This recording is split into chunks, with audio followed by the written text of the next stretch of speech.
when the skies are gray and you feel astray.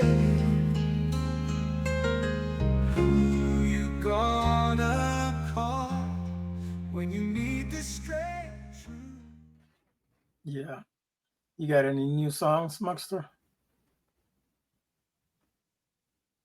Did I show you Izzy's Yeah, we played it at the earlier. beginning? Okay, yeah, I thought so. It's the That's kind of gives our whole story. It's pretty good, man.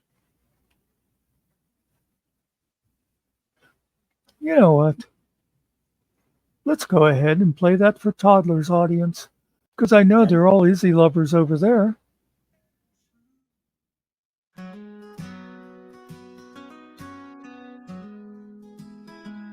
In a land of sand and sun, where the desert winds do blow, born not on a camel's back, but in a village hard to know. Izzy was a fearless child, a spark in the night, destined for greatness, under freedom's guiding light. She didn't know the stars and stripes, but she felt the call to fight for a freedom that was just a dream for all. Every step she took, every tear she shed, built the path to the land where the brave are fed. Izzy, our warrior princess, a true American soul, fighting for a country she would one day call home. Through the desert storms and the darkness of night, she fought for our freedom. She's the beacon of light. She saved lives, she took risks in a land far and wide, with a heart so pure and courage on her side. For a country unborn to her, she stood the test. Now she's ours in the land of the blessed. Through the fire and fury, through the peril and pain, she carried the torch through the wind and the rain. A soldier true in the face of all fears, for the red, white, and blue. She's battled in tears. Izzy, our warrior princess, a true American soul, fighting for a country she would one day call home. Through the desert storms and the darkness of night, she fought for our freedom. She's the beacon of light.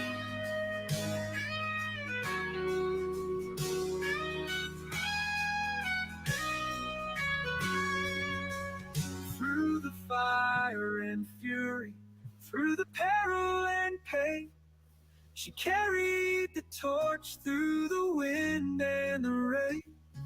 A soldier true in the face of all fears, for the red, white, and blue. She's battled and tears.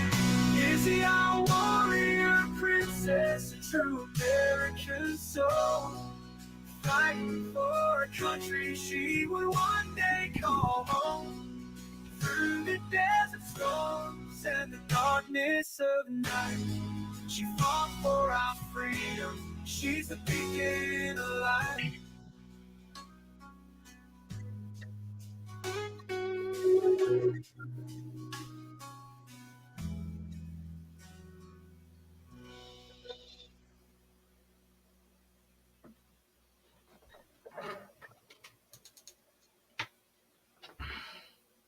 For those of you still watching over on Toddler's channel, that's what a real fucking soldier looks like, a real veteran.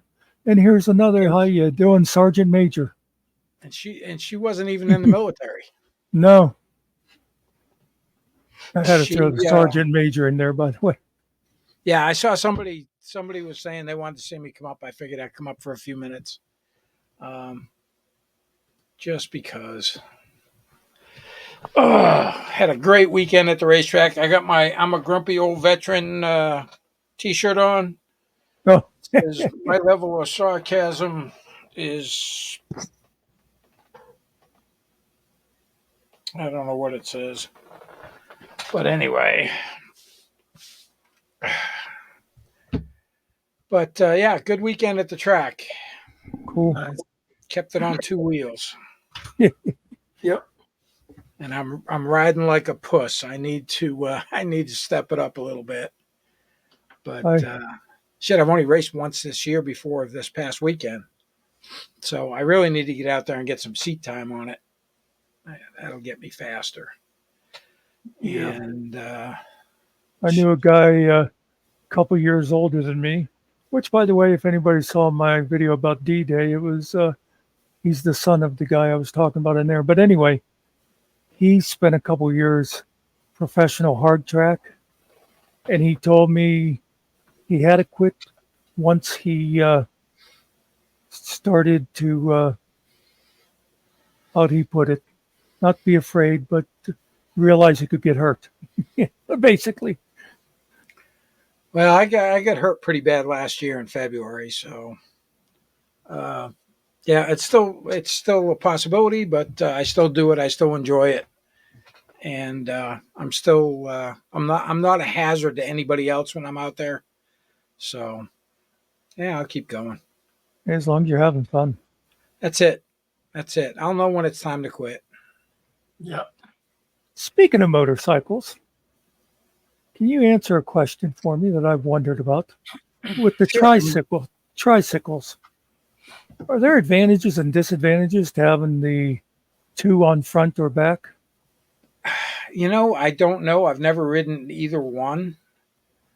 I've got a friend of mine that's got a Harley trike, traditional trike with 2 wheels in the back, and I really don't know anybody that's got one of the I think they're called spiders or something. It's got the 2 in the front and the 1 in the rear. But I've never ridden either one, so Yeah. I'd say they would probably be a little bit more stable, the ones with the 2 wheels in the front. As far as handling. Yeah, as far as turning, yeah, they're less apt to have that tip to it. But Yes. I mean, it still keeps people out there. Maybe they got bad knees or bad hips or whatever, and they can't handle the weight of a big bike or any bike, but they still enjoy riding. Yeah, As there's a matter of fact, Can-Am Spider, someone wrote. yep. One of the guys I race with, his father-in-law comes to the racetrack and rides his Harley trike, and he's a retired military guy too. Yeah, my actually, neighbor got a Harley trike. I just realized the first time I saw somebody actually riding one was also a veteran. There was a group, they did like a whole motorcycle thing, like through central Pennsylvania, stopping at all the VFWs.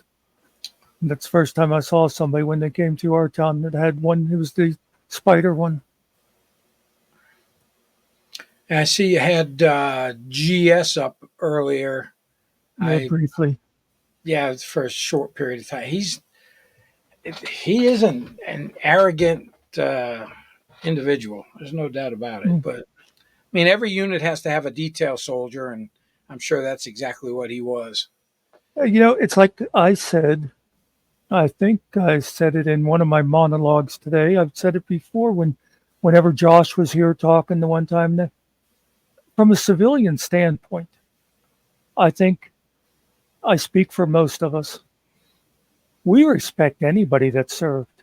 We don't care if you sat in Minnesota, filling out paperwork. You're doing something to help the effort. And we respect that. What we don't like is when somebody tries to exaggerate their service and claim they were something they weren't. Yeah, keeping the swine in line. He's that soldier. Everyone. Yeah, every unit's got that one guy, and he was that guy. I'm positive of it. Just though, I do want to make sure. I don't know if you know this or not. So this may change your opinion on him. He is a cadence singing son of a bitch. Yeah, for a battalion. I don't know how that works. I don't think he realizes how many people are in a battalion. He should know that, but obviously he doesn't. And even the guys that would, if you went on a company run, you got 125 people there and it's broken down by platoons. Even a company run, they could barely hear you. So I don't know how he could do it for a whole battalion, but yeah, that just falls right in line with some of his other tall tales. Well, I liked the way he presented it that day, because this wasn't his exact words, but it came off as, because of course, he hates Josh and Hippie and Jeff. And it was basically like, yeah, you guys might have been over there under fire and dodging bullets and getting blown up, but can you do cadence? Yeah. Yeah. Well, I went on I went on his panel with him, and he misinterpreted everything I had posted in the comments, misinterpreted 90% of what I was trying to talk to him about. It didn't fit his narrative. Yep. It's And he called you Sergeant Major twice. did he? Yes. That's why I called you. I actually got selected to go to the Sergeant Major's Academy, but I had already retired at the time. I got the welcome packet in the mail from the Sergeant Major's Academy about 4 or 5, maybe 6 months after I retired. Oh, wow. So I called down to Fort Sam and spoke with the Sergeant Major of the Academy. I told him, I says, yeah, if you guys want to bring me back on active duty, I'd be more than happy to come on back in. He says, what do you mean? I said, oh, I retired 6 months ago. He's like, oh, shit, another one. I guess Yeah. the paperwork wasn't keeping track with what was going on. So, yeah. I find it hard to believe that any government agency would be like that.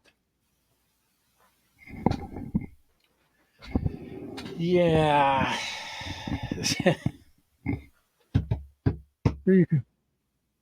If they'd have been faster, you could have retired with a little extra money. Yeah, another couple of years. I would have had to do a minimum of 2 more years. Is that what it is? You have to be 2 years in the rank to it's retire at that rank? You do, but got a waiver on that. But the Sergeant Major's Academy is a year long, and for in-house, and then you got 2 years after that. So, yeah, I was all done when I retired. I retired because I was all done. Yeah. It was time to hang it up. And then you came out and strapped on another gun. Yeah. Much less stress involved. Yeah. I don't have to worry about everybody and anybody or a trash can on the side of the road blowing up or something like that. You don't have to worry about any of that shit. Right. Big difference. So what else has been going on? Like I said, I've been kind of like away for a few days and haven't really seen any major stuff break. No, I don't know, nothing much that I know of. Because, that Jer's talking about that they threatened the life of that Southern girl when she put up that Donald Cameron video. Right. So she took it down. But we play it. Am I not seeing? Is Todd commenting? It's the two chats are together over here. Yeah. That little circle thing is Todd's chat, not ours. Yeah, that's the link. Right. It looks like a little chain. That's how you know they're over at his. Yeah, he decided to share when he was in here, and so now they're over there watching us because, of course, it's all about him. But that's okay. Maybe they will learn something about the way men speak. Hmm. Of course, they don't think we're real men because between the three of us, I don't think one of us has used the Well, C word yet. I kind of almost see why he's so bitter. Uh, he was weak, injured, refused to get any surgery to get corrected, and just couldn't hang with the real paratroopers.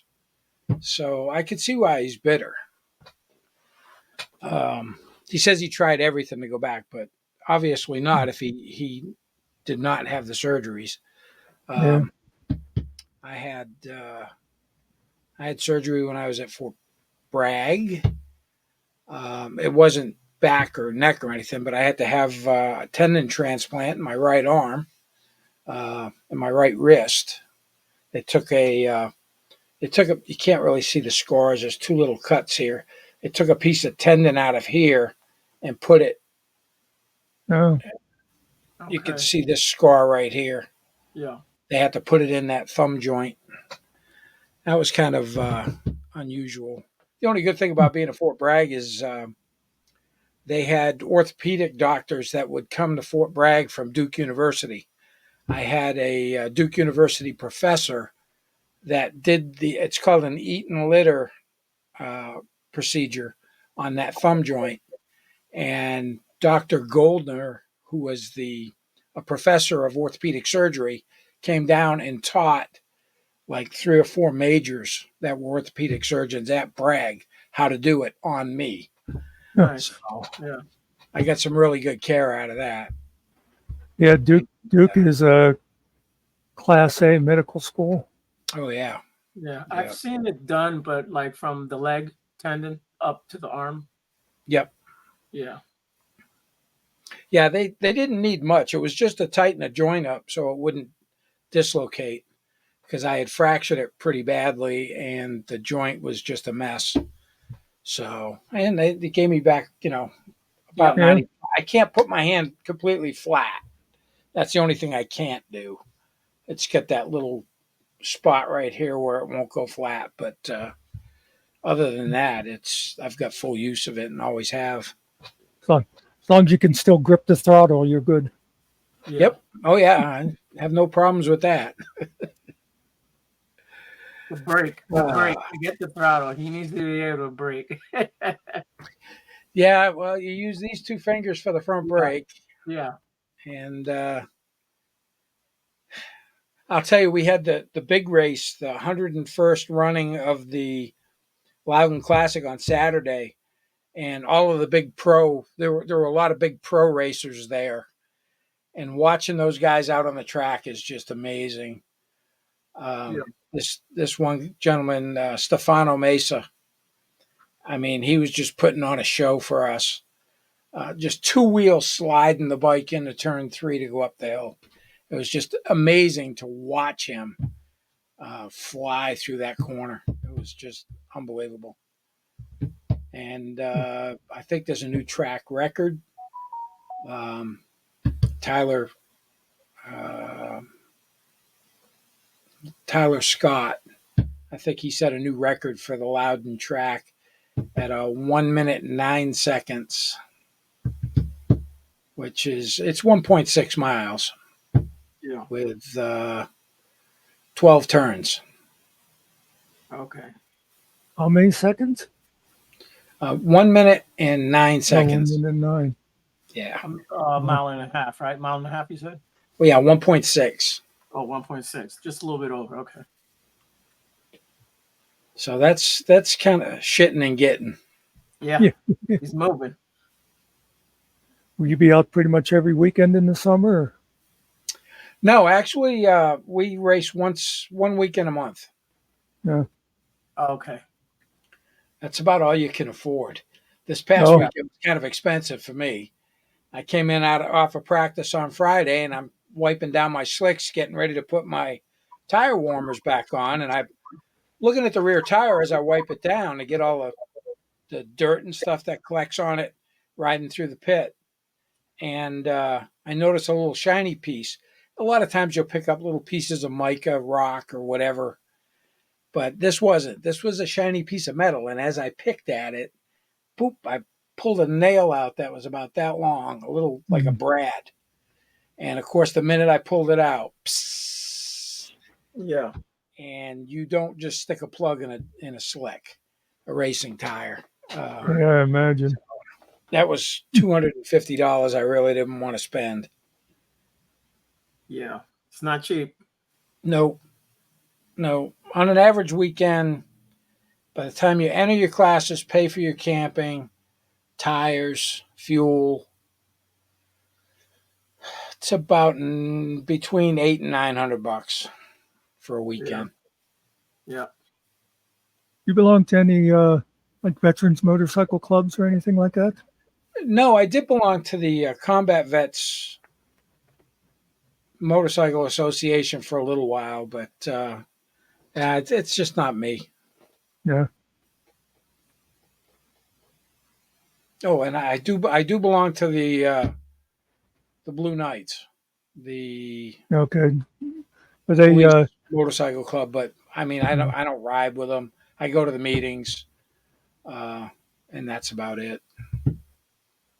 yeah, years ago I knew a guy. I'm not sure if it was Blue Knights or it was another group. I forget now. Similar thing. He was a cop.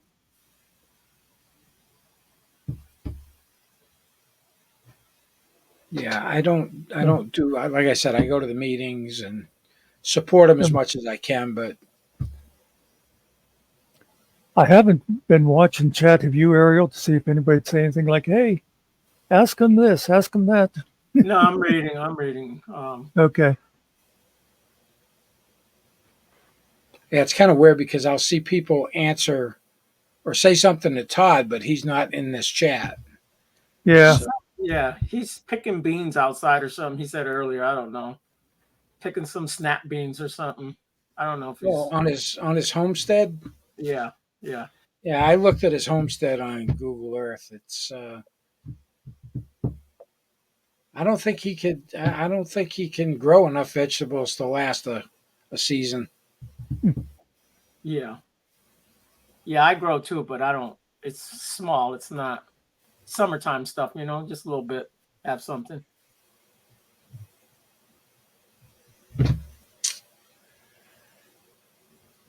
But anyway, I just figured I'd come up and chat for a little bit. Oh, we I- appreciate it. Yeah. You're always welcome. Been trying to get. What's nice is I can keep up with the.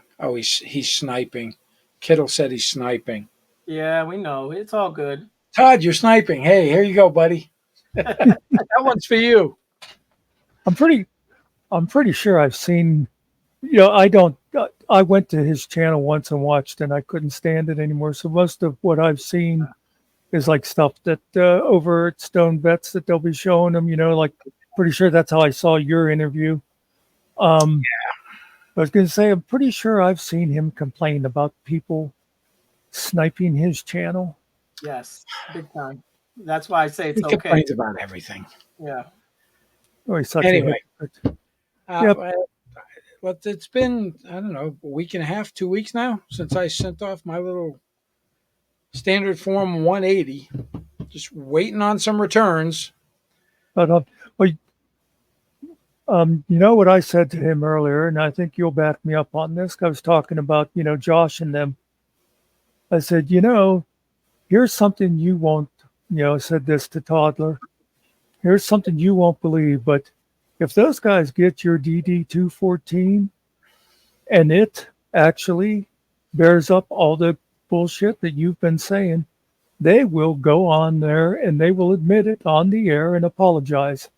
But he won't believe that because he would never do that. I'll never apologize because I have nothing to apologize for. He was claiming that I was saying this, that, and the other thing. I never said a fucking word about his military career. He just went off on me because I was a high-ranking target, and he would have got his heels locked and thrown in the brig if he had pulled that shit on active duty. So, I noticed when he was talking to you that day when you'd say something like, "Well, I never said," and he'd be like, just jump right. What. You know, he wouldn't let you get the whole sentence out Yeah. because, of course, It's just him. yeah. He's like I said, he is that guy. Well, and But, like you said, hey Todd. yeah. But like once I get it, yeah, I will. But you know, he showed his dress greens the other day, and he's talking about I'm missing some service stripes.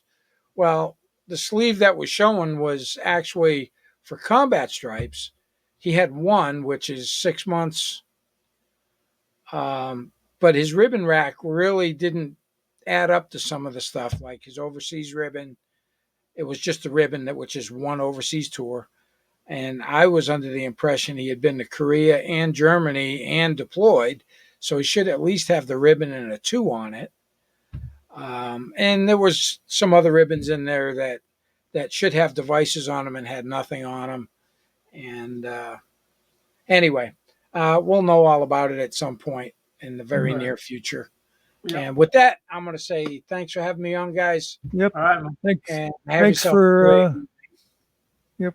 We're glad you came. It was a welcome change from what was here earlier. All right. Have a great night. All right, We'll you see too. ya. Thank you.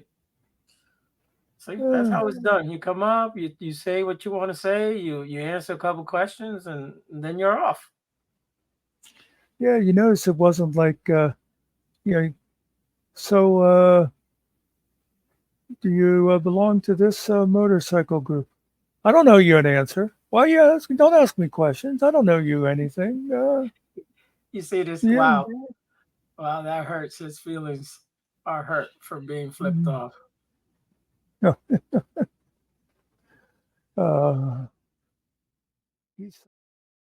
peace out.